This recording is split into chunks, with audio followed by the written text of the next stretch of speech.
tant qu'Ivoirien, voir ce congrès se tenir sur nos terres, en Afrique et plus particulièrement en Côte d'Ivoire, je ne peux être que fier. Un sentiment de reconnaissance envers nos autorités, en passant par le président, par le Premier ministre, par le ministre lui-même de l'économie numérique, par la Poste elle-même de Côte d'Ivoire. Tous ces acteurs, ça montre l'envie de notre pays à aller de l'avant. Parce que j'ai été à l'inauguration du congrès, j'ai vu les acteurs qu'on voulait mettre en avant, j'ai vu ce qu'ils voulaient faire de ce congrès-là, et je suis vraiment content de ce qui se passe à travers ce congrès. Déjà, notre présence dans les bureaux postaux en Côte d'Ivoire est déjà un signe de la numérisation que la Poste veut faire. Aujourd'hui, vous vous rendez compte, vous rentrez dans un bureau de poste avec une carte de paiement, quelle que soit sa banque, et je suis capable de pouvoir déposer de l'argent sur cette carte. Cette poste devient comme une petite banque pour vous. Et plus elle est éloignée, plus nous travaillons dans l'inclusion financière au niveau de ces populations qui n'ont pas accès à ces outils-là. Donc, nous sommes déjà dans la stratégie d'Abidjan, nous l'accompagnons, cette stratégie, mais il faut plus d'acteurs. Il faut plus d'acteurs pour pouvoir accompagner cette stratégie, innover surtout.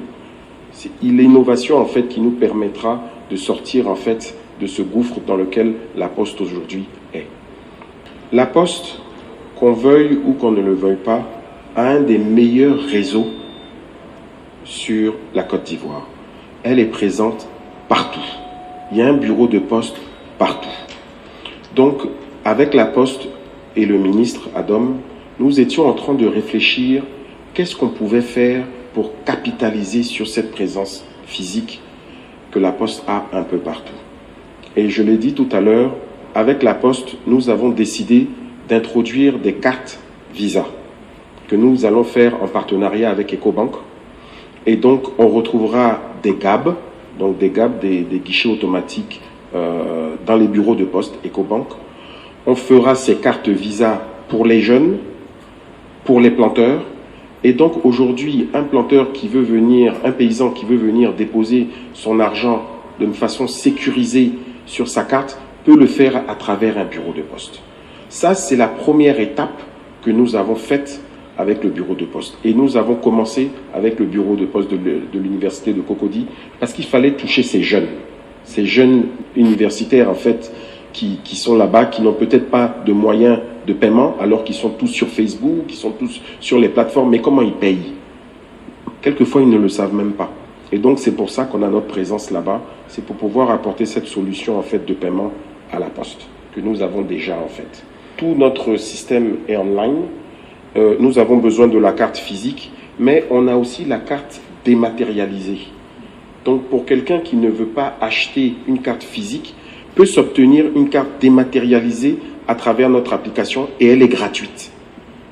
Elle est gratuite. Donc, aujourd'hui, vous vous imaginez avoir une carte Visa gratuite que vous pouvez recharger et l'utiliser instantanément sur Internet. C'est quelque chose qui est possible aujourd'hui. Nos projets, c'est d'être présent dans ces 18 pays avec lesquels nous avons signé notre convention avec Visa. Donc nous avons commencé par la Côte d'Ivoire, nous sommes en train de déployer en Côte d'Ivoire, mais l'idée c'est d'être présent dans ces 18 pays. C'est d'avoir cette application mobile qui s'appelle APM, qui est une super app, donc APM, A-P-A-Y-M, donc qui est une application qui permet de dématérialiser vos cartes et qui permet de faire du paiement et qui vous permet de payer pour des services à valeur ajoutée. Donc, comme tout à l'heure je l'ai dit, sur cette application, vous pouvez aujourd'hui commander votre acte de naissance. Vous pouvez payer du crédit téléphonique. Vous pouvez commander des tickets de concert. Pourquoi pas s'inscrire à l'UPI? C'est des choses qui sont possibles. Il suffit juste de nous le demander. Donc, c'est une application qui va répondre à des problématiques sur 18 pays. Et c'est ça. Et je vous assure que c'est un très, très, très, très gros projet qui ne nous laissera pas dormir pendant plusieurs années.